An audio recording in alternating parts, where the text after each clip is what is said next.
ಜೊತೆಗೆ ರಾಮ್ಜಿ ಕಾಯ್ದೆ ರದ್ದಾಗಬೇಕು. ಜೈ ಹಿಂದ್, ಜೈ ಕರ್ನಾಟಕ.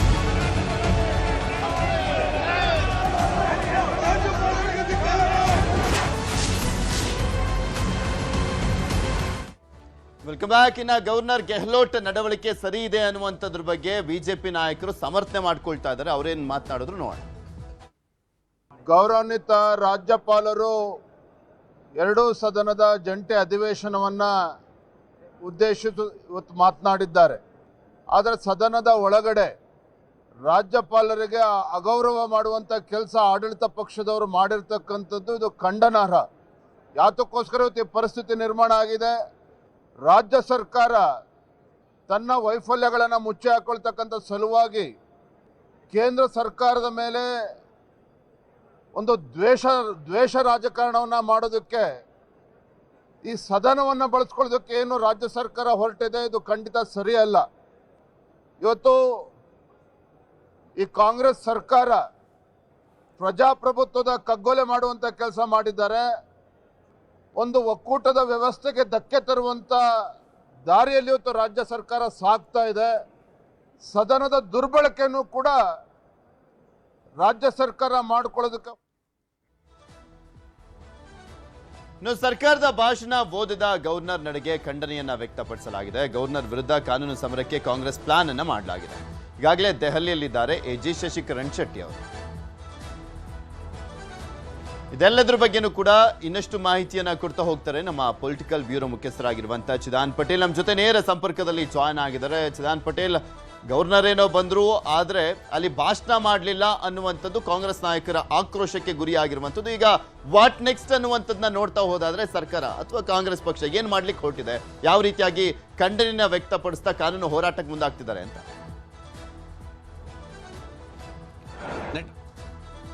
ನಮ್ಮ ಪ್ರತಿನಿಧಿಯ ಸಂಪರ್ಕ ಸಾಧ್ಯವಾಗ್ತಾ ಇಲ್ಲ, ಮತ್ತೊಮ್ಮೆ ಸಂಪರ್ಕ ಮಾಡುವಂತ ಪ್ರಯತ್ನ ಮಾಡ್ತೀವಿ. ಅಡ್ವೊಕೇಟ್ ಜನರಲ್ ಆಗಿರುವಂತ ಶಶಿಕಿರಣ್ ಶೆಟ್ಟಿ ಅವರು ದೆಹಲಿಯಲ್ಲೇ ಇದ್ದಾರೆ. ಸರ್ಕಾರ ಈಗ ಕಾನೂನು ಹೋರಾಟದ ಬಗ್ಗೆ ಚಿಂತನೆಯನ್ನ ಮಾಡಿರುವಂಥದ್ದು. ಸೊ ಹೀಗಾಗಿ ಕಾನೂನು ಹೋರಾಟವನ್ನ ಮಾಡುವಂತ ಸಾಧ್ಯತೆ ಇದೆ. ಚರ್ಚೆ ಬಳಿಕ ಮುಂದಿನ ನಡೆ ತಿಳಿಸ್ತೇವೆ ಅಂತ ಹೇಳಿದ್ದಾರೆ ಸಿಎಂ. ಕಾನೂನು ಹೋರಾಟದ ಸುಳಿವನ್ನ ಕೊಟ್ಟಿರುವಂಥದ್ದು ಸಿಎಂ ಸಿದ್ದರಾಮಯ್ಯನವರು. ಯಾಕೆಂದ್ರೆ ರಾಜ್ಯಪಾಲರು ಮಾಡಬೇಕಾಗಿರುವಂಥದ್ದು ಏನ್ ಸಂವಿಧಾನದಲ್ಲಿ ಏನಿದೆ ಅದನ್ನ ಮಾಡ್ತಾ ಇಲ್ಲ ರಾಜ್ಯಪಾಲರು. ಸಂಪುಟದ ನಿರ್ಣಯವನ್ನ, ಸರ್ಕಾರ ಕೊಟ್ಟಿರುವಂತ ಭಾಷಣವನ್ನ ರಾಜ್ಯಪಾಲರು ಮಾಡಬೇಕಾಗಿತ್ತು, ಆದ್ರೆ ಅದನ್ನ ಉಲ್ಲಂಘನೆ ಮಾಡಿದ್ದಾರೆ. ಸೊ ಹೀಗಾಗಿ ಈ ಒಂದು ವಿಚಾರಕ್ಕೆ ಸಂಬಂಧಪಟ್ಟಂತೆ ಅರ್ಜಿಯನ್ನ ಹಾಕಿ ಕಾನೂನು ಹೋರಾಟವನ್ನು ಮಾಡಲಿಕ್ಕೆ ರಾಜ್ಯ ಸರ್ಕಾರ ತೀರ್ಮಾನವನ್ನ ಮಾಡ್ತಾ ಇದೆಯಂತೆ. ದೆಹಲಿಯಲ್ಲೇ ಇದ್ದಾರೆ ಅಡ್ವೊಕೇಟ್ ಜನರಲ್ ಆಗಿರುವಂತ ಶಶಿಕಿರಣ್ ಶೆಟ್ಟಿ ಅವರು. ಇವತ್ತು ರಾಜ್ಯಪಾಲರು ಬರದೇ ಇದ್ದಿದ್ರೆ ಅದಿನ್ನೊಂದು ರೀತಿಯಾಗಿ ಕಾನೂನು ಹೋರಾಟ ಆಗಿರೋದು. ಆದ್ರೆ ಬಂದು ಭಾಷಣವನ್ನ ಮಾಡಿಲ್ಲ, ಸರ್ಕಾರ ಕೊಟ್ಟಿದ್ದಂತ ಭಾಷಣವನ್ನ ಮಾಡಿಲ್ಲ. ಸೊ ಹೀಗಾಗಿ ಆ ಒಂದು ವಿಚಾರಕ್ಕೆ ಸಂಬಂಧಪಟ್ಟಂತೆ ಕೂಡ ಕಾನೂನು ಹೋರಾಟಕ್ಕೆ ಮುಂದಾಗಲಾಗ್ತಾ ಇರುವಂಥದ್ದು ರಾಜ್ಯ ಸರ್ಕಾರದಿಂದ. ಈಗ ಆಲ್ರೆಡಿ ನೋಡಿದ್ವಿ, ತಮಿಳುನಾಡಿನಲ್ಲಿ, ಕೇರಳದಲ್ಲಿ, ವೆಸ್ಟ್ ಬೆಂಗಾಲ್ನಲ್ಲಿ ರಾಜ್ಯ ಸರ್ಕಾರ ಮತ್ತು ರಾಜ್ಯಪಾಲರ ನಡುವಿನ ತಿಕ್ಕಾಟ ಯಾವ ರೀತಿಯಾಗಿತ್ತು ಅಂತ ನೋಡಿದ್ರಿ. ಅದು ಕರ್ನಾಟಕದಲ್ಲೂ ಕೂಡ ಈಗ ಆರಂಭ ಆದಂತ ಆಗ್ತಾ ಇದೆ. ಬೀದರ್ ಜಿಲ್ಲೆಯ ಬಾಲ್ಕಿಯಲ್ಲಿ ದಿನಾಂಕ 8/1/2023 ಜನಿಸಿದ್ದು BA LLB ಪದವೀಧರರಾಗಿದ್ದ ಶ್ರೀಯುತರು ಕೆಲಕಾಲ ವಕೀಲರಾಗಿ ಕಾರ್ಯನಿರ್ವಹಿಸಿದರು. ಶಾಂತಿವರ್ಧಕ ಶಿಕ್ಷಣ ಸಂಸ್ಥೆ ಸ್ಥಾಪಿಸುವ ಮೂಲಕ ಗಡಿಭಾಗದ ಮಕ್ಕಳ ಶೈಕ್ಷಣಿಕ ಪ್ರಗತಿಗೆ ನಾಂದಿ ಹಾಡಿದ ಶ್ರೀಯುತರು ನೂತನ ಅನುಭವ ಮಂಟಪ ನಿರ್ಮಾಣ ಕಾರ್ಯದಲ್ಲಿ ತಮ್ಮನ್ನು ತೊಡಗಿಸಿಕೊಂಡು ಸ್ವತಃ ಕಲ್ಲು ಮಣ್ಣು ಹೊತ್ತು ಕಟ್ಟಡ ಕಾಮಗಾರಿಯನ್ನು ಪೂರ್ಣಗೊಳಿಸಿ ಸಹಕರಿಸಿದರು. ಬೀದರ್ನಲ್ಲಿ ನೆನೆಗುದ್ದಿಗೆ ಬಿದ್ದಿದ್ದ ಬೀದರ್ ಸಕ್ಕರೆ ಕಾರ್ಖಾನೆ ಮತ್ತು ಮಹಾತ್ಮ ಗಾಂಧಿ ಸಕ್ಕರೆ ಕಾರ್ಖಾನೆಯನ್ನು ಆರಂಭಿಸುವ ಮೂಲಕ ರೈತರಿಗೆ ನೆರವು ನೀಡಿದರು. 1946-47 ಅವಧಿಯಲ್ಲಿ ಸ್ವಾತಂತ್ರ್ಯ ಹೋರಾಟಕ್ಕೆ ಧುಮುಕಿದ ಶ್ರೀಯುತರು ನಂತರ ದಿನಗಳಲ್ಲಿ ಹೈದರಾಬಾದ್ ಕರ್ನಾಟಕ ವಿಮೋಚನೆಗಾಗಿ ವಿಚಾರಣಾ ಆಡಳಿತ ವ್ಯವಸ್ಥೆ ವಿರುದ್ಧ ಚಳವಳಿ ನಡೆಸಿ ಅಖಂಡ ಕರ್ನಾಟಕ ಉಳಿಯುವಲ್ಲಿ ಮಹತ್ತರ ಪಾತ್ರ ವಹಿಸುವ ಮೂಲಕ ಕರ್ನಾಟಕ ಏಕೀಕರಣ ರೂವಾರಿಸಿದೆ. 1953 ಬಾಲ್ಕಿ ಪುರಸಭೆಗೆ ಮೊದಲ ಚುನಾಯಿತ ಅಧ್ಯಕ್ಷರಾಗುವ ಮೂಲಕ ರಾಜ್ಯಕ್ಕೆ ಪ್ರವೇಶ ಶ್ರೀಯುತರು 1962ರಲ್ಲಿ ಬಾಲ್ಕಿ ವಿಧಾನಸಭಾ ಕ್ಷೇತ್ರದಿಂದ ಪ್ರಥಮ ಬಾರಿಗೆ 3ನೇ ವಿಧಾನಸಭೆ ಪ್ರವೇಶಿಸಿ ನಂತರ 4ನೇ ಡಿಸೆಂಬರ್ಗೆ 6ನೇ ವಿಧಾನಸಭೆ ಹಾಗೂ 7ನೇ ವಿಧಾನಸಭೆಗೆ ಅದೇ ಕ್ಷೇತ್ರದಿಂದ ಪುನರ್ ಆಯ್ಕೆಗೊಂಡ ಒಟ್ಟು 4 ಬಾರಿ ವಿಧಾನ ಸದಸ್ಯ ಸೇವೆ ಸಲ್ಲಿಸಿದರು. 1988 ಮತ್ತು 1994 2 ಬಾರಿ ವಿಧಾನ ಸದಸ್ಯರಾಗಿ ಕಾರ್ಯನಿರ್ವಹಿಸಿದ ಶ್ರೀಯುತರು ಸಾರಿಗೆ ಸಚಿವರಾಗಿ ಕಾರ್ಯನಿರ್ವಹಿಸಿದರು. ಕನ್ನಡ ಶಿಕ್ಷಣ ಜನಪದ ದೀಕ್ಷೆ ಪಡೆದ ಶ್ರೀಯುತರು ಉರ್ದು, ಪಾರ್ಸಿ, ಮರಾಠಿ ಮತ್ತು ಇಂಗ್ಲಿಷ್ ಭಾಷೆಗಳ ಮೇಲೆ ಹಿಡಿತ ಹೊಂದಿದ್ದರು. 30 ವರ್ಷಗಳ ಕಾಲ ಶಾಂತಿವರ್ಧಕ ಶಿಕ್ಷಣ ಸಂಸ್ಥೆ ಅಧ್ಯಕ್ಷ ಶ್ರೀಯುತರು ಅಖಿಲ ಭಾರತ ವೀರಶೈವ ಮಹಾಸಭೆ ರಾಷ್ಟ್ರ ಅಧ್ಯಕ್ಷರಾಗಿ ಸೇವೆ ಸಲ್ಲಿಸಿದರು. ಪ್ರಸ್ತುತ ಗೌರವಾಧ್ಯಕ್ಷರಾಗಿ ಸೇವೆ ಸಲ್ಲಿಸಿದ್ದರು. ಸುಮಾರು 6 ದಶಕಗಳ ಕಾಲ ರೈತ ಚಳವಳಿ, ಧಾರ್ಮಿಕ, ರಾಜಕೀಯ, ಶೈಕ್ಷಣಿಕ ಕ್ಷೇತ್ರ ಸೇರಿದಂತೆ ಸಮಾಜದ ವಿವಿಧ ರಂಗಗಳಲ್ಲಿ ತಮ್ಮನ್ನು ತೊಡಗಿಸಿದ ಶ್ರೀಯುತರು ರಾಜ್ಯಕ್ಕೆ ಅಪಾರ ಕೊಡುಗೆ ನೀಡಿದರು. ಸ್ವಾಸ್ಥಿಕ ಬದುಕು ರೂಢಿಸಿಕೊಂಡ ಮೃದು ಸ್ವಭಾವ ನೇರ ನಿಷ್ಠಾವಂತ ಸ್ವಾಮಿ ಮಾಡಿದ ವ್ಯಕ್ತಿಯಾಗಿದ್ದರು. ಬಸವಣ್ಣವರಂತೆ ಬದುಕಬೇಕು, ಸಂಕಷ್ಟ ಎದುರಾದಾಗ ಛತ್ರಪತಿ ಶಿವಾಜಿ ಮಹಾರಾಜರಂತೆ ಹೋರಾಟ ಮಾಡಬೇಕೆಂದು ಗಟ್ಟಿ ದನಿಯಲ್ಲಿ ಪ್ರತಿಪಾದಿಸಿದರು. ಸತಾಯುಷಿ ಸ್ವಾತಂತ್ರ್ಯ ಹೋರಾಟಗಾರರು, ವೀರಶೈವ ಮಹಾಸಭಾದ ಧುರೀಣ ಹಿರಿಯ ಸಜ್ಜನ ರಾಜಕಾರಣ ಡಾಕ್ಟರ್ ಭೀಮಣ್ಣ ಖಂಡ್ರೆಯವರು ದಿನಾಂಕ 16/1/2026ರಂದು ನಿಧನ ಹೊಂದಿರುತ್ತಾರೆ. ಕೆ ಲಕ್ಕಣ್ಣ ವಿಧಾನಸಭೆ ಮಾಜಿ ಸಚಿವರಾಗಿ ಕೆ ಲಕ್ಕಣ್ಣ ಅವರು ಕುಣಿಗಲ್ ತಾಲೂಕಿನ ಹೊಸೂರು ಗ್ರಾಮದಲ್ಲಿ ದಿನಾಂಕ 7/8/1946 ಜನಿಸಿದರು. ವೃತ್ತಿಯಲ್ಲಿ ಕೈಗಾರಿಕೋದ್ಯಮವಾಗಿದ್ದರು. ಸರಸ್ವತಿ ವಿದ್ಯಾನಿಕೇತನ ನಿರ್ದೇಶಕರಾಗಿ ಕಾರ್ಯನಿರ್ವಹಿಸಿದ ಶ್ರೀಯುತರು 2 ಬಾರಿ ಬೆಂಗಳೂರು ಮಹಾನಗರ ಪಾಲಿಕೆ ಸದಸ್ಯ ಕಾರ್ಯನಿರ್ವಹಿಸಿದರು. ಸಾಮಾಜಿಕ ಕಳಕಳಿ ಹೊಂದಿದ ಶ್ರೀಯುತರು 1989ರಲ್ಲಿ ರಾಜಾಜಿ ನಗರದ ವಿಧಾನಸಭೆ 9ನೇ ಆಯ್ಕೆಯಾಗಿದ್ದರು. ಹಿರಿಯ ರಾಜಕಾರಣಿ ಕೆ ಲಕ್ಕಣ್ಣ ಅವರು ದಿನಾಂಕ 11/1/2026 ನಿಧನ ಹೊಂದಿರುತ್ತಾರೆ. ಪ್ರೊಫೆಸರ್ ಗಾರ್ಗಿ ಪ್ರಖ್ಯಾತ ಪರಿಸರ ವಿಜ್ಞಾನಿ ಪ್ರೊಫೆಸರ್ ಮಾಧವ್ ಗಾಡ್ಗೀಳ್ ಅವರು ದಿನಾಂಕ 24/5/1942ರಲ್ಲಿ ಪುಣೆ ಜನಿಸಿದರು. ಜೀವಶಾಸ್ತ್ರ ಪಡೆದ ಅವರು ಬೆಂಗಳೂರು ವಿಶ್ವವಿದ್ಯಾಲಯದ ಪ್ರಾಣಿ ಕ್ಷೇತ್ರದಲ್ಲಿ ಸ್ನಾತಕೋತ್ತರ ಪದವಿ ಹಾಗೂ ಹಾರ್ವರ್ಡ್ ವಿಶ್ವವಿದ್ಯಾಲಯದ ಗಣಿತ, ಪರಿಸರ ವಿಜ್ಞಾನ ಮತ್ತು ನಡವಳಿಕೆ ವಿಷಯದಲ್ಲಿ PhD ಪಡೆದಿದ್ದರು. 1973ರಲ್ಲಿ ಬೆಂಗಳೂರಿನ ಭಾರತೀಯ ವಿಜ್ಞಾನ ಸಂಸ್ಥೆ ಸೇರ್ಪಡೆಗೊಂಡು ಪರಿಸರ ಸಂಬಂಧದಂತೆ ಬೆಂಗಳೂರಿನ ಭಾರತೀಯ ವಿಜ್ಞಾನ ಸಂಸ್ಥೆಯಲ್ಲಿ ಪಾರಂಪರಿಕ ವಿಜ್ಞಾನ ಕೇಂದ್ರ ಮತ್ತು ಸೆಂಟರ್ ಫಾರ್ ಥಿಯರಿಟಿಕಲ್ ಸ್ಟಡಿ ಸಂಸ್ಥೆಗಳು ಸ್ಥಾಪಿಸುವ ಮೂಲಕ ಭಾರತದಲ್ಲಿ ಆಧುನಿಕ ಪರಿಸರ ಸಂಶೋಧನಾ ಅಧ್ಯಯನಕ್ಕೆ ನಾಂದಿ ಆಡಿದರು. 10 ಹಲವಾರು ಸಮಿತಿ ಸ್ಥಾಪಿಸಿ ಬೆಳೆಸಿದ ಶ್ರೀಯುತರು ಗಡ್ಗಿಲ್ ಸಮಿತಿ ಎಂದು. ಸೊ ಒಂದ್ ಕಡೆ ಅಧಿವೇಶನ ನಡೀತಾ ಇರುವಂತದ್ದು ಸಂತಾಪ ಸೂಚಿಸುವಂತ ಕೆಲಸವನ್ನ ಸ್ಪೀಕರ್ ಮಾಡ್ತಾ ಇದ್ದಾರೆ ಮತ್ತು ಒಂದ್ ಕಡೆ ವಿರೋಧ ಪಕ್ಷ ಆಡಳಿತ ಪಕ್ಷದ ಶಾಸಕರ ನಡುವೆ ಗಲಾಟೆ ಕೂಡ ನಡೀತಾ ಇದೆ. ಇದೆಲ್ಲದ್ರ ಬಗ್ಗೆ ಇನ್ನಷ್ಟು ಮಾಹಿತಿಯನ್ನ ಪಡ್ಕೊಳ್ತಾ ಹೋಗೋಣ. ನಮ್ಮ ಪೊಲಿಟಿಕಲ್ ಬ್ಯೂರೋ ಮುಖ್ಯಸ್ಥರಾಗಿರುವಂತಹ ಚಿದಾನ್ ಪಟೇಲ್ ನಮ್ಮ ಜೊತೆ ನೇರ ಸಂಪರ್ಕದಲ್ಲಿ ಜಾಯ್ನ್ ಆಗಿದ್ದಾರೆ. ಪಟೇಲ್ರೇ, ಈಗ ಆಲ್ರೆಡಿ ಗವರ್ನರ್ ತಮ್ಮ ಭಾಷಣವನ್ನ ಮೊಟಕುಗೊಳಿಸಿ ಹೋಗಿರುವಂತದ್ದು ಇದು ಆಡಳಿತ ಪಕ್ಷದ ಸದಸ್ಯರ ಆಕ್ರೋಶಕ್ಕೆ ಕಾರಣವಾಗಿದೆ. ವಾಟ್ ನೆಕ್ಸ್ಟ್ ಅಂತ ನೋಡ್ತಾ ಹೋದಾದ್ರೆ ಕಾನೂನು ಹೋರಾಟ ಯಾವ ರೀತಿಯಾಗಿ ಮಾಡ್ತಾ ಇದ್ದಾರೆ, ಯಾವ ಅರ್ಜಿಯನ್ನ ಹಾಕ್ತಾರೆ, ಏನ್ ಚಿಂತನೆ ನಡೀತಾ ಇದೆ ಅಂತ?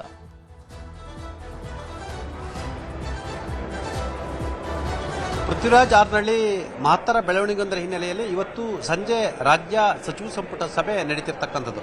ಸಾಮಾನ್ಯವಾಗಿ ಎಲ್ಲೊಂದು ಕಡೆ ರಾಜ್ಯಪಾಲರು ಜಂಟಿ ಅಧಿವೇಶನಕ್ಕೆ ಆಗಮಿಸುವುದೇ ಇಲ್ಲ ಎಂಬ ಚರ್ಚೆ ನಡೀತಿತ್ತು. ಒಂದು ವೇಳೆ ಆಗಮಿಸದೇ ಇದ್ದಿದ್ರೆ ಇದು ಸಂವಿಧಾನಿಕ ಬಿಕ್ಕಟ್ಟಿಗೆ ಎಲ್ಲೊಂದು ಕಡೆ ಕಾರಣಕರ್ತ ಆಗ್ತಿತ್ತು ಎಂಬ ಚರ್ಚೆ ಕೂಡ ಆರಂಭ ಆಗಿತ್ತು. ಇದು ದೇಶಾದ್ಯಂತ ದೊಡ್ಡ ಮಟ್ಟದ ಚರ್ಚೆಗೆ ಕೂಡ ಎಡೆ ಮಾಡಿಕೊಟ್ಟಿತ್ತು ಮತ್ತು ಒಕ್ಕೂಟ ವ್ಯವಸ್ಥೆಯ ವಿಚಾರದಲ್ಲಿ ಎಲ್ಲೊಂದು ಕಡೆ ರಾಜ್ಯ ಮತ್ತು ಕೇಂದ್ರ ಸರ್ಕಾರದ ನಡುವಿನ ಸಂಘರ್ಷಕ್ಕೂ ಕೂಡ ಎಡೆ ಮಾಡಿಕೊಡ್ತಿತ್ತು ಮತ್ತು ಸರ್ಕಾರ ಮತ್ತು ಲೋಕಭವನದ ನಡುವಿನ ಸಂಘರ್ಷಕ್ಕೂ ಕೂಡ ಇದು ಈಡು ಮಾಡ್ತಿತ್ತು.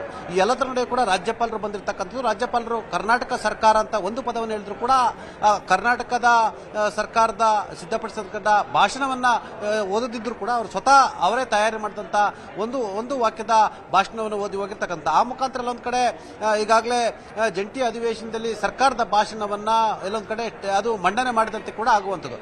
ಆದರೆ ಎಲ್ಲೊಂದು ಕಡೆ ರಾಜ್ಯಪಾಲರು ಒಂದು ಪದವನ್ನು ಹೇಳಿದ ತಕ್ಷಣ ಹೊರಟಿರ್ತಕ್ಕಂಥದ್ದು ಕೂಡ ಎಲ್ಲೊಂದು ಕಡೆ ಇದು ರಾಷ್ಟ್ರಗೀತೆಗೆ ಅಪಮಾನ ಎಂಬ ಮಾತು ಕೂಡ ಈಗ ಕೇಳಿ ಬರ್ತಿರ್ತಕ್ಕಂಥದ್ದು. ಇದನ್ನ ಅಧ್ಯಕ್ಷರ ವಿವೇಚನೆಗೆ ಕೂಡ ಬಿಡ್ಲಿಕ್ಕೆ ಕೂಡ ತೀರ್ಮಾನ ಮಾಡಿರ್ತಕ್ಕಂಥದ್ದು. ಸಾಮಾನ್ಯವಾಗಿ ರಾಜ್ಯಪಾಲರ ಭಾಷಣ ಮುಗಿದ ಕೂಡಲೇ ಮತ್ತೆ ಅವರಿಗೆ ರಾಷ್ಟ್ರಗೀತೆ ಮುಖಾಂತರ ವಂದನಾರ್ಪಣೆ ಸಲ್ಲಿಸಿ ಕಳಿಸಿಕೊಡ್ಲಾಗುವಂಥದ್ದು. ಆದ್ರೆ ಈ ನಡುವೆ ರಾಜ್ಯಪಾಲರು ಒಂದು ವಾಕ್ಯದ ಭಾಷಣ ಮುಗಿಸಿ ಕೂಡಲೇ ಹೊರಟಿರ್ತಕ್ಕಂಥದ್ದು ಕೂಡ ಎಲ್ಲೊಂದು ಕಡೆ ಇದು ರಾಷ್ಟ್ರಗೀತೆಗೆ ಅಪಮಾನ ಮಾಡಿದಂತೇಳಿ ಕಾನೂನು ಸಚಿವ ಎಚ್ ಕೆ ಪಾಟೀಲ್ ರವರು ಸದನದಲ್ಲಿ ಪ್ರಸ್ತಾಪವನ್ನು ಮಾಡಿರ್ತಕ್ಕಂಥದ್ದು. ಮತ್ತೊಂದು ಕಡೆ ಎಲ್ಲೊಂದು ಕಡೆ ಈಗಾಗಲೇ ಎಲ್ಲೊಂದು ಕಡೆ ರಾಜ್ಯಪಾಲರು ಒಂದು ವೇಳೆ ಅಧಿವೇಶನಕ್ಕೆ ಜಂಟಿ ಅಧಿವೇಶನಕ್ಕೆ ಆಗಮಿಸದಿದ್ದರೆ ಸುಪ್ರೀಂ ಕೋರ್ಟ್ನಲ್ಲಿ ರಾಜ್ಯಪಾಲರ ವಿರುದ್ಧ ಅರ್ಜಿ ಹಾಕಲಿಕ್ಕೆ ಎಲ್ಲಾ ಸಿದ್ಧತೆಯನ್ನು ಕೂಡ ಮಾಡಿಕೊಳ್ಳಲಾಗಿತ್ತು. ಈ ಸಂಬಂಧಪಟ್ಟಕ್ಕೆ ಅಡ್ವೊಕೇಟ್ ಜನರಲ್ ಆಗಿರ್ತಕ್ಕಂಥ ಶಶಿಕಿರಣ್ ಶೆಟ್ಟಿ ಅವರು ಕೂಡ ಮುಖ್ಯಮಂತ್ರಿಗಳು ನಿನ್ನೆ ಸೂಚನೆ ಕೊಟ್ಟಿದ್ರು. ಹಾಗಾಗಿ ಅಡ್ವೊಕೇಟ್ ಜನರಲ್ ಕೂಡ ಎಲ್ಲಾ ತಯಾರಿಯನ್ನು ನಡೆಸಿದ್ರು. ಆದ್ರೆ ನಿನ್ನೆ ತಡರಾತ್ರಿಯೇ ಮುಖ್ಯ ಕಾರ್ಯದರ್ಶಿ ಕಚೇರಿಗೆ ರಾಜಭವನ ಲೋಕಭವನದಿಂದ ಸೂಚನೆ ಬಂದಿತ್ತು. ನಾಳೆ ರಾಜ್ಯಪಾಲರು ಸರಿಯಾದ ಸಮಯಕ್ಕೆ ಹಾಜರಿರ್ತಾರೆ ಅನ್ನೋದು ಕೂಡ ಆ ಮುಖಾಂತರ ಒಂದು ಕಡೆ ಆಗ್ಬೇಕಾಗಿರ್ತಕ್ಕಂಥ ಒಂದಷ್ಟು ಸಾಂವಿಧಾನಿಕ ಬಿಕ್ಕಟ್ಟಿಗೆ ಸ್ವತಃ ರಾಜ್ಯಪಾಲರ ಆಗಮಿಸುವ ಮುಖಾಂತರ ತೆರೆ ಎಳೆದಿರ್ತಕ್ಕಂಥದ್ದು. ಆದ್ರೆ ಈಗ ರಾಜ್ಯ ಸರ್ಕಾರ ಆಕ್ಷೇಪ ಎತ್ತಿರ್ತಕ್ಕಂಥದ್ದು ಸರ್ಕಾರ ಕೊಟ್ಟಿರ್ತಕ್ಕಂಥ ಭಾಷಣ ಓದದೆ ರಾಜ್ಯಪಾಲರು ತಾವೇ ಸಿದ್ಧಪಡಿಸಿಕೊಂಡು ಬಂದು ಭಾಷಣ ಓದಿರ್ತಕ್ಕಂಥ ಎಷ್ಟು ಮಟ್ಟಿಗೆ ಸರಿ. ಸಂವಿಧಾನದ ಆರ್ಟಿಕಲ್ 175 ಮತ್ತು 176 ಪ್ರಕಾರ ಸರ್ಕಾರ ಬರೆದುಕೊಟ್ಟಂತ ಭಾಷಣವನ್ನ ರಾಜ್ಯಪಾಲರು ಓದಬೇಕಾಗಿರ್ತಕ್ಕಂಥದ್ದು ಇದು ಸಾಂವಿಧಾನಿಕ ನಡೆ ಅನ್ನೋದು ಮುಖ್ಯಮಂತ್ರಿಗಳು ಹೇಳಿರ್ತಕ್ಕಂಥದ್ದು ಮತ್ತು ಮುಖ್ಯಮಂತ್ರಿಗಳು ಕೂಡ ಗಂಭೀರ ಆರೋಪವನ್ನು ಮಾಡಿರ್ತಕ್ಕಂಥದ್ದು ಮತ್ತು ಅಸಮಾಧಾನವನ್ನು ಹೊರಹಾಕಿರ್ತಕ್ಕಂಥದ್ದು. ಈ ಎಲ್ಲದರ ನಡುವೆ ಕೂಡ ಕಾನೂನು ಹೋರಾಟಕ್ಕೆ ಸಂಬಂಧಪಟ್ಟಕ್ಕೆ ಮತ್ತು ಆಕ್ಷೇಪ ಎತ್ತುವ ಸಂಬಂಧಪಟ್ಟಕ್ಕೆ ಕೂಡ ಚರ್ಚೆ ನಡೆದಿರ್ತಕ್ಕಂಥದ್ದು. ಇವತ್ತು ಸಂಜೆ ರಾಜ್ಯ ಸಚಿವ ಸಂಪುಟ ಸಭೆ ಇರುವಂತದ್ದು.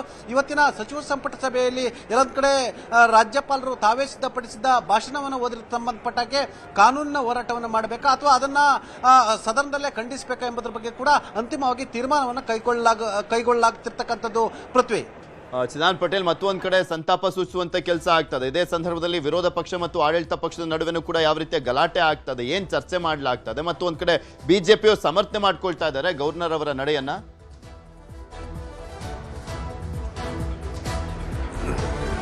S, of course. ಯಾಕಂದ್ರೆ ಈ ಹಿಂದೆ ಯಡಿಯೂರಪ್ಪನವರು ಮುಖ್ಯಮಂತ್ರಿ ಆದಂತ ಮೊದಲ ಬಾರಿ ಮುಖ್ಯಮಂತ್ರಿ ಆದಂತ ಸಂದರ್ಭದಲ್ಲಿ ಅವತ್ತಿನ ರಾಜ್ಯಪಾಲರಾಗಿದ್ದಂತ ಹಂಸರಾಜ್ ಭಾರದ್ವಾಜ್ ಅವರು ಕೂಡ ಸದನಕ್ಕೆ ಜಂಟಿ ಅಧಿವೇಶನಕ್ಕೆ ಆಗಮಿಸಿದ್ರು. ಜಂಟಿ ಅಧಿವೇಶನಕ್ಕೆ ಆಗಮಿಸಿದ ಸಂದರ್ಭದಲ್ಲಿ ಎಲ್ಲೊಂದು ಕಡೆ ಅವರು ಕೂಡ ಕೇವಲ ಒಂದು ನಿರ್ಣಯದ ಭಾಷಣ ಓದಿ ಹೊರ ನಡೆದಿದ್ರು. ಅವತ್ತು ಕೂಡ ಅವತ್ತಿನ ವಿಪಕ್ಷ ಆಗಿದ್ದಂತ ಕಾಂಗ್ರೆಸ್ ಪಕ್ಷ ರಾಜ್ಯಪಾಲರ ನಡೆಗೆ ಸಂಬಂಧಪಟ್ಟ ಹಾಗೆ ಸಮರ್ಥನೆಯನ್ನು ಮಾಡಿಕೊಂಡಿದ್ರು. ಇವತ್ತು ಅದೇ ವಿಪಕ್ಷದ ನಾಯಕ ಆಗಿದ್ದಂತ ಸಿದ್ದರಾಮಯ್ಯರು ಇವತ್ತು ಮುಖ್ಯಮಂತ್ರಿ ಆಗಿರ್ತಕ್ಕಂಥದ್ದು.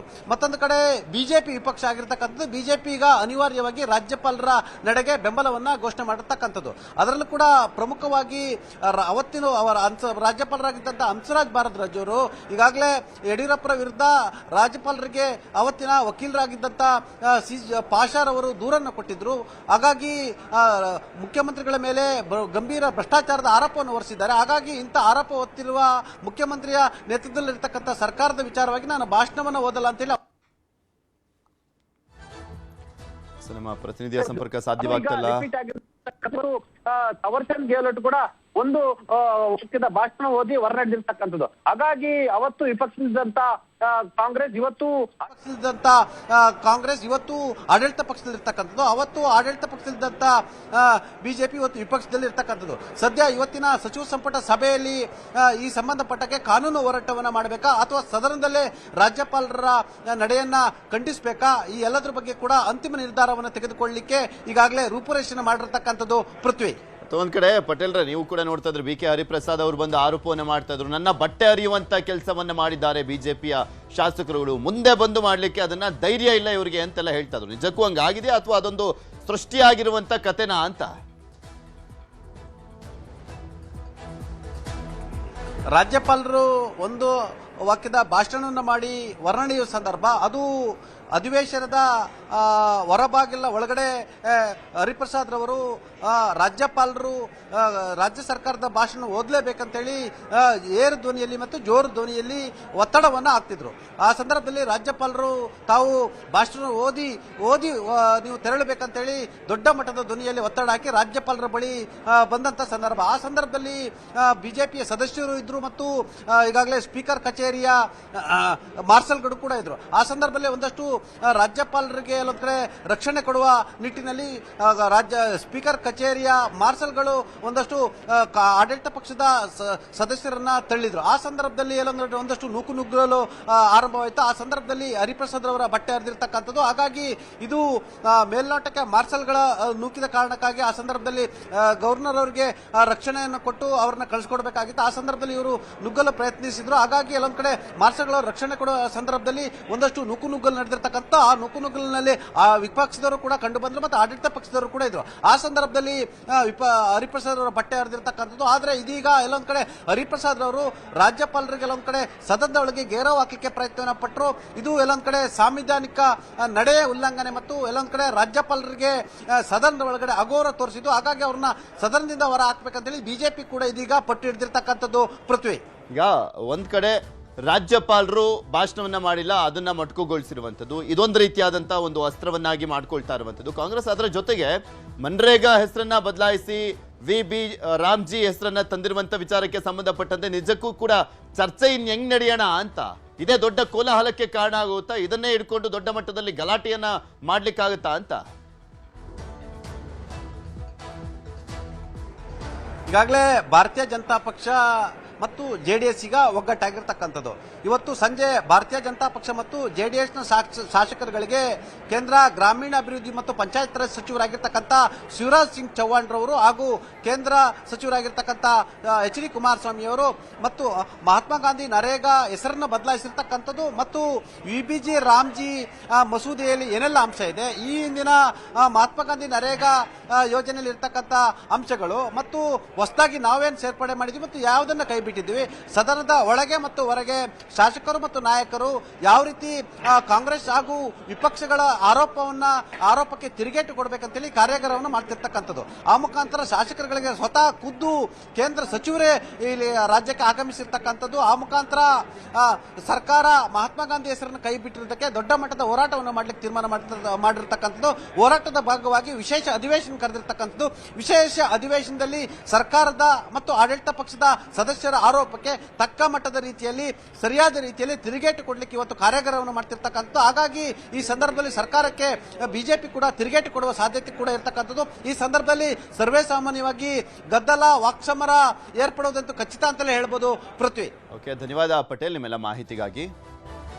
ಗವರ್ನರ್ ಗೆಹ್ಲೋಟ್ ನಡವಳಿಕೆ ಸರಿ ಇದೆ, ಗವರ್ನರ್ಗೆ ಅಪಮಾನ ಮಾಡಿದ್ದು ಸರಿಯಲ್ಲ, ಗವರ್ನರ್ ನಡೆಯನ್ನ ಸಮರ್ಥಿಸಿಕೊಂಡಿದೆ ಬಿಜೆಪಿ ನಾಯಕರು. ಗವರ್ನರ್ ಮಾಡಿದ್ ಸರಿ ಇದೆ, ಅವರಿಗೆ ಅಪಮಾನವನ್ನ ಮಾಡ್ತಾ ಇದೆ ಆಡಳಿತ ಪಕ್ಷ, ಅದು ಸರಿಯಲ್ಲ ಅನ್ನುವಂಥದ್ದನ್ನ ಖಂಡಿಸಿದ್ದಾರೆ. ಗವರ್ನರ್ಗೆ ಅಪಮಾನದ ಬಗ್ಗೆ ಸ್ಪೀಕರ್ಗೆ ನಾವು ದೂರನ್ನ ಕೊಡ್ತೀವಿ, ಕಾಂಗ್ರೆಸ್ ನಾಯಕರ ವಿರುದ್ಧ ಕ್ರಮಕ್ಕೆ ಬಿಜೆಪಿ ಒತ್ತಾಯವನ್ನ ಮಾಡ್ತಾ ಇದೆ. ಹಾಗಾದ್ರೆ ಏನ್ ಮಾತನಾಡಿದ್ರು ಬಿಜೆಪಿ ನಾಯಕರು ನೋಡೋಣ. ವಿಧಾನಸಭಾ ಅಧಿವೇಶನದ ಕಲಾಪದಲ್ಲೇ ಇವತ್ತು ಒಂದಿನ ಕರಾಳ ದಿನ. ಇವತ್ತು ಕಾಂಗ್ರೆಸ್ ಸರ್ಕಾರ ಈ ಅಧಿವೇಶನವನ್ನು ಒಂದು ಕರಾಳ ರೀತಿಯಾಗಿ ನಡೆಸಿದ್ದಾರೆ. ಗೌರವಾನ್ವಿತ ರಾಜ್ಯಪಾಲರು ಅವರ ಕರ್ತವ್ಯ ಏನಿದೆ, ಸಂವಿಧಾನದ ಅಡಿಯಲ್ಲಿ ಕೇಂದ್ರ ಮತ್ತು ರಾಜ್ಯ ಸರ್ಕಾರಗಳ ಸೇತುವೆಯಾಗಿ ಕೆಲಸ ಮಾಡೋದು ಅವರ ಕರ್ತವ್ಯ. ಆ ಕರ್ತವ್ಯ ರೀತಿಯಾಗಿ ಅವರು ಕೆಲಸವನ್ನ ಮಾಡಿದ್ದಾರೆ. ಆದರೆ ಇವತ್ತು ಗವರ್ನರ್ ಅವರು ಅವರ ಮಾತುಗಳಲ್ಲಿ ಅದನ್ನು ಲೇ ಮಾಡಿ ಧನ್ಯವಾದ ಹೇಳಿ ಹೊರಟಿದ್ದಾರೆ. ಇದೇನು ಮೊದಲ ಬಾರಿ ಅಲ್ಲ. ಹಿಂದೆ ಭಾರದ್ವಾಜ್ ಅವರು ಇದ್ದಾಗೂ ಕೂಡ, ನಮ್ಮ ಸರ್ಕಾರ ಇದ್ದಾಗ, ಯಡಿಯೂರಪ್ಪನವರು ಇದ್ದಾಗ ಅವರು ಕೂಡ ಲೇ ಮಾಡಿಬಿಟ್ಟು ಹೊರಟೋದ್ರು. ಅವಾಗ ಕಾಂಗ್ರೆಸ್ಸಿನ ಗವರ್ನರು. ಹಿಂದೆ ಖುರ್ಷಿದ್ ಆಲಂ ಖಾನ್ ಅವರು ಕೂಡ ಗವರ್ನರ್ ಆಗಿದ್ದಾಗ ಅವರು ಕೂಡ ಲೇ ಮಾಡಿ ಬಹಳಷ್ಟು ಸರಿ ಹೋಗಿದ್ದಾರೆ. ಇದರಲ್ಲಿ ತಪ್ಪೇನಾಗಿದೆ? ಸಂವಿಧಾನದ ಪ್ರಕಾರ ಬರಬೇಕು, ಅವರು ಆ ಚೇರಲ್ಲಿ ಕೂತ್ಕೊಂಡು ಆ ಸರ್ಕಾರದ ಒಂದು ಭಾಷಣವನ್ನು ಲೇ ಮಾಡಿ ಹೋಗೋ ಅಧಿಕಾರ ಅವ್ರಿಗಿದ್ದೇ ಇದೆ. ಆದರೆ ಕಾಂಗ್ರೆಸ್ ಅವರು ಇಡೀ ಸದನವನ್ನು ಗೂಂಡಾಗಿರಿ ಮಾಡಿದ್ದಾರೆ. ಇವತ್ತು ರಾಜ್ಯಪಾಲರ ಮೇಲೆ ತಳ್ಳು ಅಂಥದ್ದು, ಅವ್ರನ್ನ ಅಟ್ಯಾಕ್ ಮಾಡೋ ಅಂಥದ್ದು. ಗೆರಾವ್ HK ಪಾಟೀಲ್ ಅಂತ ಹಿರಿಯ ಸದಸ್ಯರು, ಕಾನೂನು ಸಚಿವರು, ಅವರೇ ಎದ್ದು ನಿಂತ್ಕೊಂಡು ಗವರ್ನರ್ಗೆ ಅಡ್ಡಿಪಡಿಸಿರುವಂಥದ್ದು. ಗೌರವಾನ್ವಿತ ರಾಜ್ಯಪಾಲರು ಎರಡೂ ಸದನದ ಜಂಟಿ ಅಧಿವೇಶನವನ್ನು ಉದ್ದೇಶಿಸಿ ಇವತ್ತು ಮಾತನಾಡಿದ್ದಾರೆ. ಆದರೆ ಸದನದ ಒಳಗಡೆ ರಾಜ್ಯಪಾಲರಿಗೆ ಅಗೌರವ ಮಾಡುವಂಥ ಕೆಲಸ ಆಡಳಿತ ಪಕ್ಷದವರು ಮಾಡಿರ್ತಕ್ಕಂಥದ್ದು ಇದು ಖಂಡನಾರ್ಹ. ಯಾತಕ್ಕೋಸ್ಕರ ಇವತ್ತು ಈ ಪರಿಸ್ಥಿತಿ ನಿರ್ಮಾಣ ಆಗಿದೆ. ರಾಜ್ಯ ಸರ್ಕಾರ ತನ್ನ ವೈಫಲ್ಯಗಳನ್ನು ಮುಚ್ಚಿ ಹಾಕೊಳ್ತಕ್ಕಂಥ ಸಲುವಾಗಿ ಕೇಂದ್ರ ಸರ್ಕಾರದ ಮೇಲೆ ಒಂದು ದ್ವೇಷ ರಾಜಕಾರಣವನ್ನು ಮಾಡೋದಕ್ಕೆ ಈ ಸದನವನ್ನು ಬಳಸ್ಕೊಳ್ಳೋದಕ್ಕೆ ಏನು ರಾಜ್ಯ ಸರ್ಕಾರ ಹೊರಟಿದೆ, ಇದು ಖಂಡಿತ ಸರಿಯಲ್ಲ. ಇವತ್ತು ಈ ಕಾಂಗ್ರೆಸ್ ಸರ್ಕಾರ ಪ್ರಜಾಪ್ರಭುತ್ವದ ಕಗ್ಗೊಲೆ ಮಾಡುವಂಥ ಕೆಲಸ ಮಾಡಿದ್ದಾರೆ. ಒಂದು ಒಕ್ಕೂಟದ ವ್ಯವಸ್ಥೆಗೆ ಧಕ್ಕೆ ತರುವಂಥ ದಾರಿಯಲ್ಲಿ ಇವತ್ತು ರಾಜ್ಯ ಸರ್ಕಾರ ಸಾಗ್ತಾ ಇದೆ. ಸದನದ ದುರ್ಬಳಕೆಯನ್ನು ಕೂಡ ರಾಜ್ಯ ಸರ್ಕಾರ ಮಾಡಿಕೊಳ್ಳೋದಕ್ಕೆ ಹೊರಟಿರ್ತಕ್ಕಂಥದ್ದು ಇದು ದುರ್ದೈವ. ಅಧಿವೇಶನ ನಡೀತಾ ಇದೆ. ಅಧಿವೇಶನ ನಡೀತಾ ಇರುವಂತಹ ಸಂದರ್ಭದಲ್ಲಿ ಗಲಾಟೆ ಆಗ್ತದೆ, ಕೋಲಾಹಲ ಇದ್ದಿದೆ. ನೋಡೋಣ.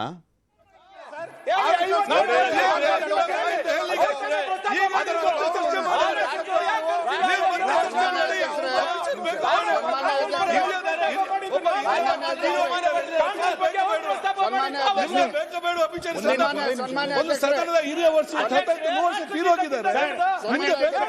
ಅವ್ರು ಏನ್ ಬೇಕಾದ್ರೂ ಮಾತಾಡ್ತಾರೆ. ನಿಮ್ಗೆ ಬೇಕಾ ಬೇಡ? ನಿಮ್ಗೆ ಸಂತಾಪ ಬೇಕಾ ಬೇಡ? ಯಾಕೆ ಮಾತಾಡ್ತೀರಿ? ಅವ್ರು ಮಾತಾಡ್ಲಿ. ನೀವೇಕೆ ಮಾತಾಡ್ತೀರಿ?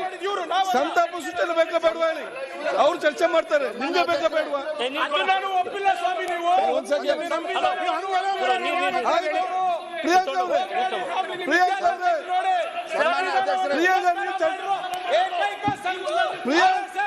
ನಿಮ್ಗೆ ಚರ್ಚೆ ಬೇಕಾ ಬೇಡವಾ? ನೀವು ಮತ್ತೆ ಚರ್ಚೆ ಮಾಡಿ. ಈಗ ಪ್ರತಿಪಕ್ಷ ನಾಯಕರು ನಿಂತಿದ್ದಾರೆ, ಅದು ಮತ್ತೆ ಚರ್ಚೆ ಮಾಡಿ. ಒಂದೇ ನಿಮಿಷ. ಸನ್ಮಾನ್ಯ ಅಧ್ಯಕ್ಷ, ನಾವು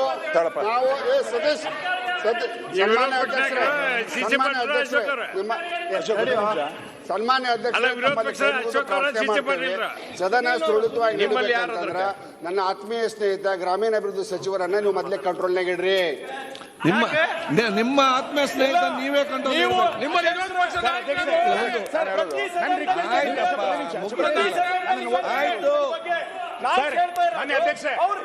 ಈಗ ನಿಮ್ಗೆ ಸಂತಾಪ ಸೂಚನೆ ಬೇಕಾ ಬೇಡವಾ ಹೇಳಿ? ಅವರನ್ನು ನೋಡ್ಬೇಡಿ. ನಿಮ್ಗೆ ಅಭಿಚಲ್ ಬೇಕಾ ಬೇಡವಾ? ಕಾನೂನು ಸಚಿವರು ಮಾತಾಡಬಾರ್ದ? ಅಭಿಚಲ್ ಬೇಕಾ? ಆಯ್ತು, ನಾವು ಹೇಳ್ತೇವೆ. ನೀವೇ ಆಯ್ತು, ಸಂತಾಪ ಸೂಚನೆ ಬೇಕಾ ಬೇಡವಾ ಹೇಳಿ? ಅವರು ಮಾತಾಡಿ, ನೀವು ಮಾತಾಡ್ಬೇಕು. ಅಲ್ಲ, ನೀವು ಕೂತ್ಕೊಳ್ಳಿ. ನೀವೇ ಮಾತಾಡ್ಬೇಕು. ನಿಮ್ಗೆ ಸಂತಾಪ ಸೂಚನೆ ಬೇಕಾ ಬೇಡವಾ?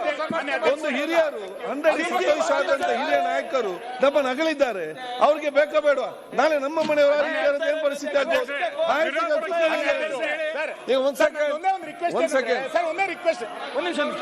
ನಂದು ಒಂದೇ ಒಂದು ರಿಕ್ವೆಸ್ಟ್ ಏನಂದ್ರೆ, ಈ ಪ್ರದೀಪ್ ಈಶ್ವರ್ ಸರ್, ನೀವು ಅಸೆಂಬ್ಲಿಗೆ ಬಂದದ್ದು ಸಂತೋಷ. ಅದು ಈ ರೀತಿಯದ್ದು ನೀವು ಕೂತ್ಕೊಳ್ಳಿ. ಪ್ರದೀಪ್ ಅವರೇ, ಪ್ರದೀಪ್ ಸರ್, ನಂದು ಒಂದೇ ಒಂದು ರಿಕ್ವೆಸ್ಟ್ ಏನಂದ್ರೆ, ನೀವು ಪ್ರದೀಪ್ ಅವರೇ ಸರ್, ಸದನ ತನ್ನ ನಿಯಮಾವಳಿಗಳ ಪ್ರಕಾರ ನಡಿಬೇಕು. ಮಾನ್ಯ ವಿರೋಧ ಪಕ್ಷದ ನಾಯಕರು ಅವ್ರು ಮಾತಾಡ್ ಕೂತ್ಕೊಳ್ಳಿ. ಮಾನ್ಯ ವಿರೋಧ ಪಕ್ಷದ ನಾಯಕರು ಈಗಾಗಲೇ ಒಂದು ಪತ್ರವನ್ನ ನಿಮಗೆ ಕೊಟ್ಟಿದ್ದಾರೆ. ನಿಯಮ 27 ಏನ್ ಹೇಳ್ತಾ ಇದ್ದೀರೋ ನಿಮಗೆ ಕೊಟ್ಟಿದ್ದಾರೆ. ಆ ವಿಷಯ ಪ್ರಸ್ತಾಪ ಮಾಡಕ್ಕೂ ನೀವು ಬಿಡಲ್ಲ ಅಂತಂದ್ರೆ ಸದನ ಹೆಂಗ್ ನಡೆಯುತ್ತೆ? ನಾವ್ ಹೇಳ್ತಾ ಇರೋದೇನು ಅಂತ ಕೇಳಿದ್ರೆ, ನೀವು ಎಚ್ ಕೆ ಪಾಟೀಲ್ ವಿಷಯ ಪ್ರಸ್ತಾಪ ಮಾಡಿದ ನಂತರ ವಿರೋಧ ಪಕ್ಷದ ನಾಯಕರಿಗೂ ಒಂದು ಶಬ್ದ ಮಾತಾಡ್ಲಿಕ್ಕೆ ಕೊಡ್ಬೇಕಲ್ಲ. ರಾಷ್ಟ್ರಗೀತೆ ವಿಧಾನಸೌಧದ ಒಳಗೆ ಪಾಕಿಸ್ತಾನ ಘೋಷಣೆ ಕೂಗಿದಾಗ ಇವ್ರು ಏನು ಅನ್ನಿಸ್ತಾ ಇಲ್ಲ. ರಾಷ್ಟ್ರಗೀತೆ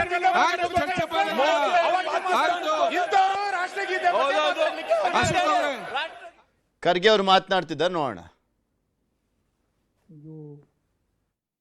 मौजूद साथियों और आप अभी जो मंच पर बैठे हुए हमारे जो नरेगा के बारे में जो कुछ जानकारी उन्होंने आपको दी है, वो नेतागण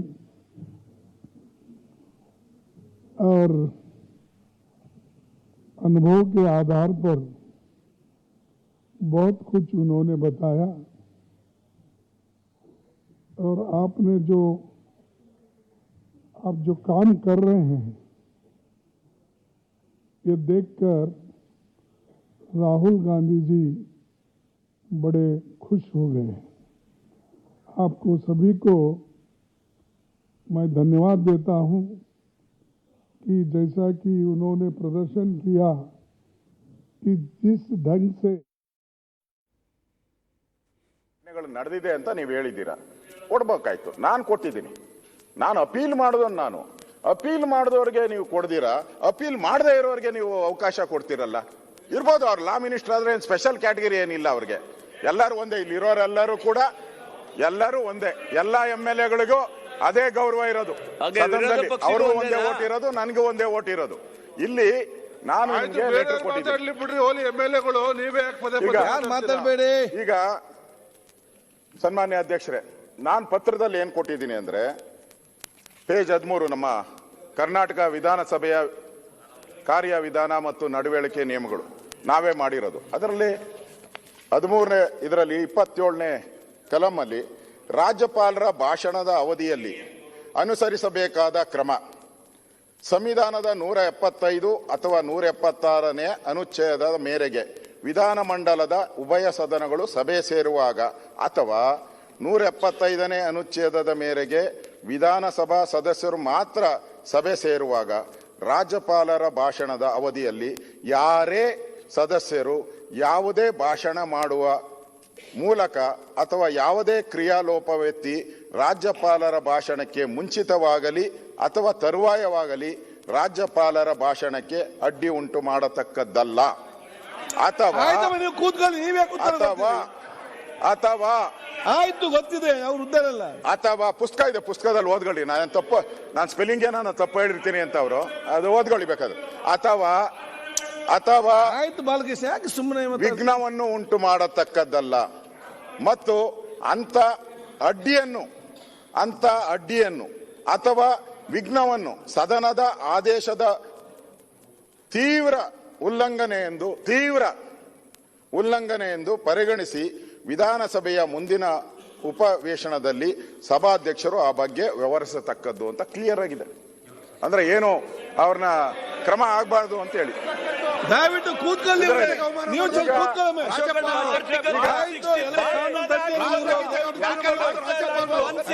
ಸನ್ಮಾನ್ಯ ಅಧ್ಯಕ್ಷರೇ,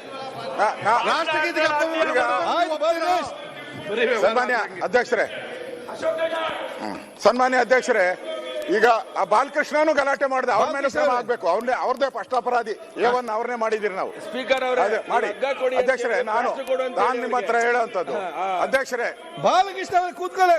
ಅಧ್ಯಕ್ಷರೇ, ಅವ್ರು ತುಂಬಾ ನೀವೇ ಕೂತ್ಕೊಳ್ಳಿ. ಅಧ್ಯಕ್ಷರೇ, ಇಲ್ಲಿ ಆಯ್ತು, ನಾನು ಹೇಳೋದು ನೀನ್ ಮಾಡಿರತ್ತೆ ನಾನು ಹೇಳಿರೋದು. ಬಾಲಕೃಷ್ಣ ಅವರೇ,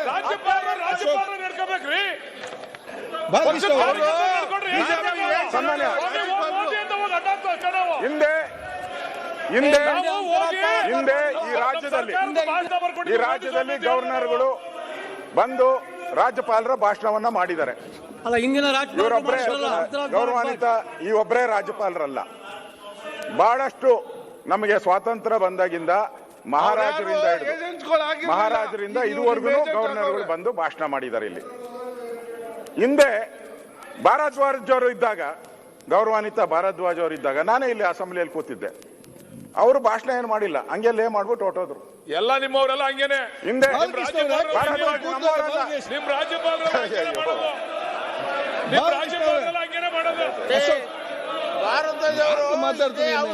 ಭಾರದ್ವಾಜ್ ಕಾಂಗ್ರೆಸ್ ಅವರಪ್ಪ, ಕಾಂಗ್ರೆಸ್ ಲಾ ಮಿನಿಸ್ಟರ್ ಆಗಿದ್ರು. ಚಂದ್ರಪ್ಪ ಅಲ್ಲ,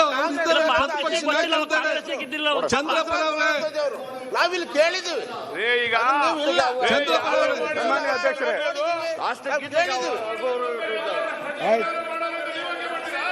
ಬಾಲಕೃಷ್ಣ ಚರ್ಚೆ ಮಾಡಬೇಡಿ. ನೋಡಿ, ಪ್ರತಿಪಕ್ಷ ನಾಯಕರಿಗೆ ಅವ್ರಿಗೆ ಒಂದು ಅಧಿಕಾರ ಇರ್ತದೆ. ಕೂತ್ಕೊಳ್ಳಿ, ಕೂತ್ಕೊಳ್ಳಿ, ಮಾತಾಡಿ ಮುಗಿಸ್ಲಿ. ಅವರೊಬ್ಬರೇ ಅಂತಲ್ಲ, ಹಿಂದೆ ಗೌರವಾನ್ವಿತ ಖುರ್ಷಿದ್ ಆಲಂ ಖಾನ್ ಅವರು ಕೂಡ ಗವರ್ನರ್ ಆಗಿದ್ರು. ಅವರು ಕೂಡ ಗವರ್ನರ್ ಆಗಿದ್ರು. ಅವರು ಕೂಡ ಇಲ್ಲಿ ಲೇ ಮಾಡಿಬಿಟ್ಟು ಹೋಗಿದ್ದಾರೆ. ಅದರಲ್ಲೇನು ತಪ್ಪು ಅಂತ ಏನಿಲ್ಲ. ನಾನು ನಿಮಗೆ ಮಂಡನೆ ಮಾಡಿದ್ದಾರೆ. ಅವ್ರು ಮಂಡನೆ ಮಾಡಿ ಥ್ಯಾಂಕ್ಸ್ ಹೇಳಿ ಹೋಗಿದ್ದಾರೆ. ಅವರು ಇದಕ್ಕೆ ಸಂಬಂಧಪಟ್ಟಂತೆ ಈ ವಿಚಾರಕ್ಕೆ ಸಂಬಂಧಪಟ್ಟಂತೆ ವೆಸ್ಟ್ ಬೆಂಗಾಲಿನ ಹೈಕೋರ್ಟ್ನು ಕೂಡ ಈ ತರದ ಸಮಸ್ಯೆ ಬಂದಾಗ ಅಲ್ಲಿ ಕೋರ್ಟ್ ಆದೇಶನ ಮಾಡಿದೆ. ನಾನು ಸುಪ್ರೀಂ ಕೋರ್ಟ್ ಆದೇಶನ ನಾನು ಓದಿದ್ದೀನಿ. ಸುಪ್ರೀಂ ಕೋರ್ಟ್ ಆದೇಶನು ಸುಪ್ರೀಂ ಕೋರ್ಟ್ ಅಲ್ಲಿ ಹಿಂದೆ ಏನಿತ್ತು, ಜವಾಹರ್ಲಾಲ್ ನೆಹರು ಪ್ರಧಾನಮಂತ್ರಿ ಇದ್ದಾಗ ಬಹಳಷ್ಟು ರಾಜರುಗಳು, ಅವತ್ತು ಯಾರ್ಯಾರು ರಾಜರುಗಳು ಅವರವ್ರ ರಾಜ್ಯಗಳನ್ನ ಕೊಟ್ಟರು ಅವ್ರನ್ನೆಲ್ಲ ಗವರ್ನರ್ ಮಾಡಿದ್ರು. ನಮ್ಮಲ್ಲೂ ಹಾಗೆ ಮಾಡಿತ್ತು. ಅವರು ರಾಜ್ಯಪಾಲರು ಆಗಿ ಬಂದ್ಬಿಟ್ಟು ಮೊದಲನೇ ಲೈನ್ ಓದ್ಬಿಟ್ಟು ಹೊರಟೋಗಿದ್ದಾರೆ. ಇದು ಸುಪ್ರೀಂ ಕೋರ್ಟ್ಗೆ ಹೋಗಿದೆ. ಸುಪ್ರೀಂ ಕೋರ್ಟ್ ಕ್ಲಿಯರ್ ಆಗಿ ಹೇಳಿದ್ದಾರೆ, ನಾವು ಈ ವಿಚಾರವಾಗಿ ನಾವು ಅವರಿಗೆ ಯಾವುದೇ ಆದೇಶಗಳನ್ನ ಕೊಡಲ್ಲ ಅಂತ ಹೇಳಿದ್ದಾರೆ, ಸ್ಪಷ್ಟವಾಗಿ ಹೇಳಿದ್ದಾರೆ. ಮತ್ತಷ್ಟು ಅಪ್ಡೇಟ್ಸ್ಗಳನ್ನ ನಿಮ್ಮ ಮುಂದೆ ಇಡ್ತಾ ಹೋಗ್ತೀವಿ, ಆದರೆ ಅದಕ್ಕೂ ಮುಂಚೆ ಒಂದು ಸ್ಮಾಲ್ ಬ್ರೇಕ್. ಈ ರಾಮ್ಜಿ ಕಾಯ್ದೆ ರದ್ದಾಗಬೇಕು. ಜೈ ಹಿಂದ್, ಜೈ ಕರ್ನಾಟಕ.